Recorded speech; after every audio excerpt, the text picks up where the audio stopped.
안녕하세요. 감리교 교육마당의 정태근 목사입니다. 오늘 함께 나눌 묵상 제목은 우리는 빛과 소금입니다. 아프리카에 사는 새 중에 뱀잡이수리라는 새가 있다고 합니다. 이 뱀잡이수리는 독수리의 일종인데 공중을 높이 날아다니다가 두더지나 뱀 같은 것을 발견하면 쏜살같이 내려가 낚아챈다고 합니다. 이 뱀잡이수리는 하늘에서 잘 날아다니고 민첩해서 새들 가운데에서는 뛰어난 사냥꾼이라고 합니다.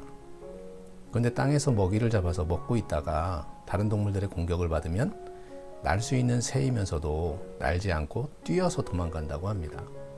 너무나도 당황한 나머지 자기가 날 수 있다는 사실을 잊어버리는 것입니다. 날짐승이 뛰어봐야 얼마나 빨리 뛰겠습니까? 결국 얼마 못 가서 다른 동물에게 잡아먹히고 마는 것입니다. 자기가 새임에도 불구하고 당황하면 자기가 날 수 있는 새라는 것을 잃어버리고 뛰는 이 뱀잡이 수리를 보면서 오늘 기독교인들도 하나님의 자녀임에도 불구하고 당황하면 자기가 하나님의 자녀임을 잊어버리고 허둥대다가 온갖 시련을 당하고 결국 믿음을 잃어버리는 성도들을 볼 수 있습니다. 그렇기 때문에 우리는 우리가 누구인지 어떤 존재인지를 정확히 알고 사는 것이 중요합니다. 그리고 우리가 어떤 역할을 하면서 살아야 하는지를 아는 것 또한 정말 중요합니다. 예수님께서는 우리 신앙인들에게 마태복음 5장 13절에서 14절에 너희는 세상의 소금이니 그리고 너희는 세상의 빛이라 라고 말씀하셨습니다. 우리는 세상의 소금이자 빛입니다. 이것이 우리의 존재의 이유이자 우리가 어떻게 살아야 하는지에 우리의 역할에 대한 말씀입니다. 예수님의 이 말씀은 빛이 되기 위해 노력하고 소금이 되기 위해 노력하라는 말씀이 아니라 이미 빛이니 빛다운 삶을 살고 이미 소금이니 소금다운 삶을 살라는 말씀입니다. 우리는 소금입니다. 그래서 짠맛을 내야 합니다. 소금이 짠맛을 내지 않으면 아무 쓸데없어 버려지는 것입니다. 근데 세상은 우리에게 많은 요구를 합니다. 세상 사람들은 소금인 우리에게 단맛, 신맛, 매운맛을 요구합니다. 그래서 어떤 이들은 소금의 본질인 짠맛을 내지 않고 다른 맛을 내려고 합니다. 그러나 그래서는 안 됩니다. 소금은 짠맛으로 세상에 봉사해야 합니다. 소금이 다른 맛들을 내려고 한다면 그것은 감미료이지 소금이 아닌 것입니다. 또한 예수님은 우리를 빛이라 말씀하십니다. 빛은 비춰야 하는 속성이 있습니다. 근데 세상은 우리에게 더 크고 더 환해야 가치를 인정받는다면서 우리에게 더 밝게 비추라고 요구합니다.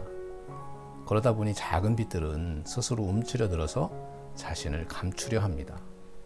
큰 빛 아래에서 나의 작은 빛이 무슨 소용이 있겠나 싶어서 자신을 감추려 합니다. 그러나 예수님은 분명히 말씀하십니다. 너희는 빛이니 빛을 감추지 말라. 예수님께서는 빛인 우리에게 더 밝아야 한다, 더 커야 한다고 하지 않으시고 감추지 말라고 하십니다. 빛의 소명은 더 밝아야 함에 있는 것이 아니라 자신을 숨기지 않는 데 있는 것입니다. 밤하늘의 아름다움은 거대하고 강렬한 빛들에 의해서 있는 것이 아니라 자신을 감추지 않는 무수한 작은 빛들이 자신을 드러내기 때문입니다. 비교할 수 없이 눈부신 태양이 밝히는 빛보다 꺼질 것 같지만 영롱하게 반짝이는 작은 별들이 만들어내는 그런 밤의 느낌이 훨씬 아름답고 장엄하게 느껴지는 것입니다. 예수님께서는 빛과 소금인 우리에게 빛과 소금의 역할을 말씀하셨는데 너희 착한 행실을 보고 하늘에 계신 너희 아버지께 영광을 돌리게 하라 그렇게 말씀하셨습니다. 우리는 착한 행실로 우리 이웃에게 봉사해야 합니다. 나와 너, 내 편과 상대편, 사랑하는 이들과 원수 이런 걸 가리지 않고 모두에게 착한 행실로 대해야 할 것입니다. 그러할 때 세상은 하나님의 영광을 볼 것이며 하나님의 자녀로 사는 길을 선택하게 될 것입니다. 우리는 모두 세상의 빛과 소금입니다.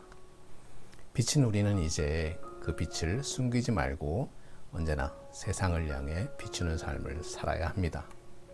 소금인 우리는 이제 그 소금을 쌓아두지만 말고 완전히 녹아져서 그 참맛으로 세상을 구원하는 일에 귀하게 쓰임받게 되시기를 주님의 이름으로 축원합니다.